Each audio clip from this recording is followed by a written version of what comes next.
આ એક સત્ય હકીકત છે. કર્ણના અગ્નિ સંસ્કાર થયેલા એક કુંવારી જમીનમાં.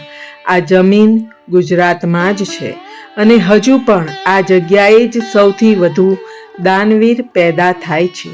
મિત્રો, તમે મહારાણી કુંતીના સૌથી મોટા પુત્ર કર્ણની જીવનગાથા વિશે તો ઘણું સાંભળ્યું હશે, પરંતુ શું તમે તેના મૃત્યુ વિશે જાણો છો?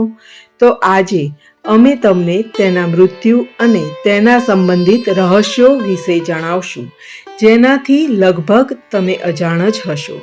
જ્યારે મહાભારતનું યુદ્ધ ચાલી રહ્યું હતું ત્યારે કર્ણના રથનું પૈડું એ જમીનમાં ફસાઈ ગયું હતું. ત્યારે કર્ણએ અર્જુનને જણાવ્યું કે અર્જુન, જ્યાં સુધી હું મારા રથનું પૈડું જમીનમાંથી બહાર ન કાઢી લઉં ત્યાં સુધી તું મારા પર વાર નહીં કરે.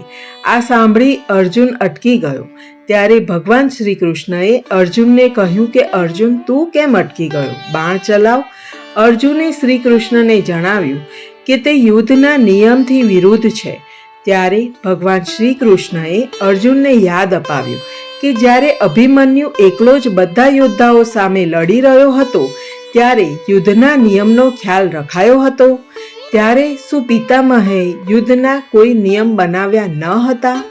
અને એટલું જ નહીં, ભરી સભામાં દ્રૌપદીને વેશ્યા કહેવામાં આવી. ત્યારે આ સાંભળી અર્જુનને ગુસ્સો આવ્યો અને તેણે કર્ણ પર બાણ ચલાવી દીધું.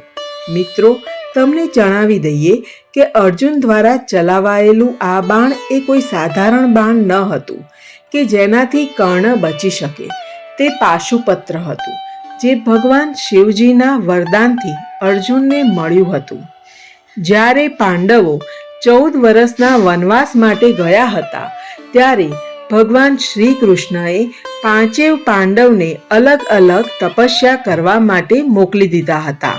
તેમાં અર્જુને ભગવાન શિવજીની તપસ્યા કરી હતી અને ભગવાન શિવજીએ તેને પાશુપત્ર વરદાન સ્વરૂપે આપ્યું હતું. અર્જુનના વાર બાદ તડપી તડપીને કર્ણ પોતાના મૃત્યુની રાહ જોઈ રહ્યો હતો. ત્યારે ભગવાન શ્રી કૃષ્ણએ કર્ણની પરીક્ષા લેવાનું વિચાર્યું અને બ્રાહ્મણનું રૂપ ધારણ કરીને કૃષ્ણ ભગવાન કર્ણ પાસે આવ્યા અને તેને કહ્યું કે હે કર્ણ, મારી પુત્રીના લગ્ન છે અને મારી પાસે તેને દાનમાં આપવા માટે સોનું નથી, તો મને સોનાનું દાન આપ. ત્યારે કર્ણએ જણાવ્યું કે હવે તો મારી પાસે કાંઈ નથી, હું તમને શું દાન કરી શકું? શા માટે તમે મારી આવી પરીક્ષા લઈ રહ્યા છો? ત્યારે બ્રાહ્મણે કહ્યું કે હજુ પણ તારી પાસે તારો સોનાનો દાંત છે દાન આપવા માટે. ત્યારે કર્ણએ જણાવ્યું કે પથ્થર મારીને મારો દાંત કાઢી લો. ત્યારે બ્રાહ્મણે જણાવ્યું કે દાન આપવાનું હોય ત્યારે મારાથી પથ્થર મારીને ન લેવાય, તારે આપવો પડશે દાંત. ત્યારે કર્ણએ પોતાના હાથે દાંત પર પથ્થર મારી દાંત કાઢી અને બ્રાહ્મણને આપ્યો.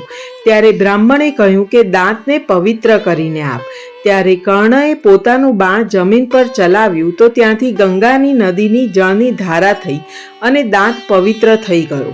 ત્યારબાદ કર્ણ સમજી ગયો કે આ બ્રાહ્મણ કોઈ દેવતા છે અથવા તો ખુદ પરમાત્મા છે. માટે તેણે બ્રાહ્મણને કહ્યું કે તમે જે હોય તે તમારું અસલી રૂપ દેખાડો.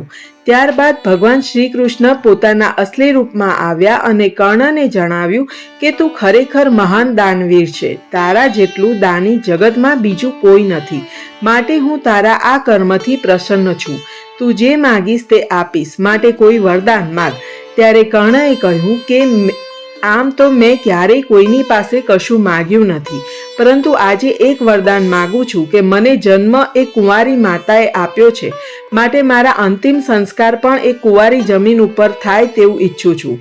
ભગવાન શ્રી કૃષ્ણએ પોતાના અંતરદ્રષ્ટિથી કુંવારી જમીન શોધી કાઢી તો તાપી નદીના કિનારે અશ્વિની કુમારના મંદિર પાસેની જમીન કુંવારી હતી. ત્યારબાદ ભગવાન શ્રી કૃષ્ણ અને પાંચેય પાંડવોએ કર્ણના અંતિમ સંસ્કાર ત્યાં કર્યા. ત્યારે પાંડવોએ પૂછ્યું કે આ જમીન કુંવારી છે એવું કઈ રીતે સાબિત થાય? ત્યારે કર્ણ પ્રકટ થયો અને જણાવ્યું કે તાપી મારી બહેન છે, અશ્વિની કુમાર મારા ભાઈઓ છે અને હું સૂર્યપુત્ર છું અને મારો અગ્નિદાહ એ કુંવારી જમીનમાં જ થયો છે. ત્યારે પાંડવોએ જણાવ્યું કે હે પ્રભુ, અમને તો ખબર પડી ગઈ કે આ એક કુંવારી જમીન છે, પરંતુ આવનારી પેઢીને કઈ રીતે ખબર પડશે કે કુંવારી જમીન પર જ દાનવીર કર્ણના અંતિમ સંસ્કાર થયા હતા? ત્યારે ભગવાને વિચાર્યું અને કહ્યું કે આ જમીન ઉપર એક વટ વૃક્ષ ઉગશે અને એમાં 3 પાંદડા આવશે, જે બ્રહ્મા, વિષ્ણુ અને મહેશના પ્રતીક હશે. અને આગળ જણાવ્યું કે જે કોઈ પણ અહીં સાચી શ્રદ્ધાથી પ્રાર્થના કરશે તેની મનોકામના અહીં અવશ્ય પૂર્ણ થશે.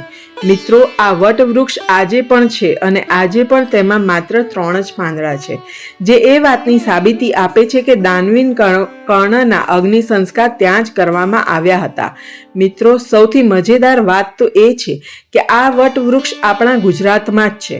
સુરત શહેરના તાપી નદીના કિનારે આવેલા અશ્વિની કુમાર મંદિર પાસે આ 3 પાંદડાવાળું વટવૃક્ષ આવેલું છે અને કદાચ એટલા માટે જ આજે સુરત શહેરની દુનિયાભરમાં બોલબાલા છે અને ત્યાં જઈને કોઈ પણ પોતાની લાઈફ સેટ કરી લે છે, કેમ કે સુરત આજે પણ ભગવાન શ્રી કૃષ્ણ અને સૂર્યદેવના આશીર્વાદ છે. જીવનમાં એકવાર અવશ્ય તે તીર્થ સ્થળની યાત્રાએ અચૂક જજો. આપ સર્વને મારા જય શ્રી કૃષ્ણ, જય સિયારામ.